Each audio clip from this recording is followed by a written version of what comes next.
Nyt sitten päätinkin tämä hatun päällystä sitten ihan liimaustekniikalla. Tämä tässä hatussa, kun on liimaustekniikka, pystyy tosi helposti hallitsemaan materiaalien asentoa.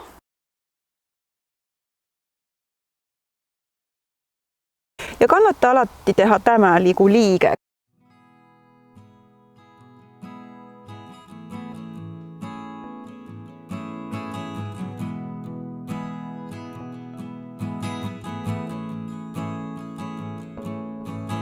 Näin, aina se liike. Joo. Ja sitten mä puhallan. Annan hetken olla sillä.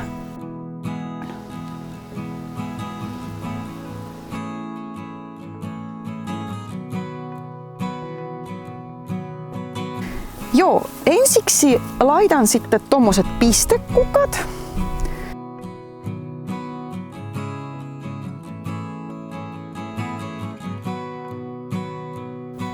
Näette, tää on tää ongelma. Elikkä tämä. Se on niinku se tuskasin liimaamisessa, mutta mä itse valitsin sen, että...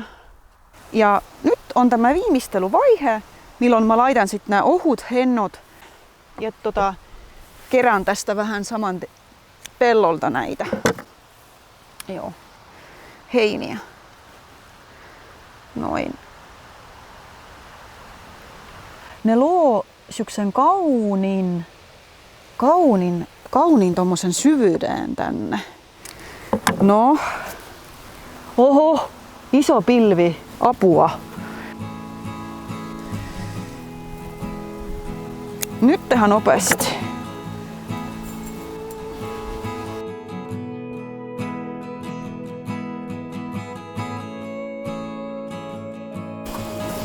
Ei hitsi, tosta tulee kaunis.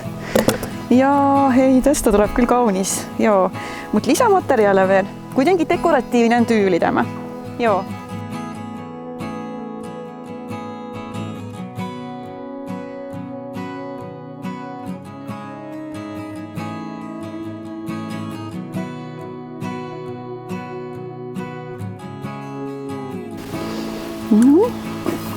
Joo. Niin, katsotaan vielä, että näkyykö tässä vielä hämähäkkijälkiä. Joo. Elikkä nyt tää on mun mielestä valmiina tämä hattu. Elikkä kokeiletaan tätä päähän. Elikkä vaihdetaan tää.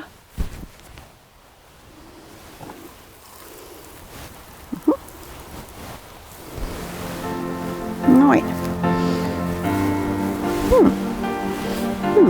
Mennään kävelyllä.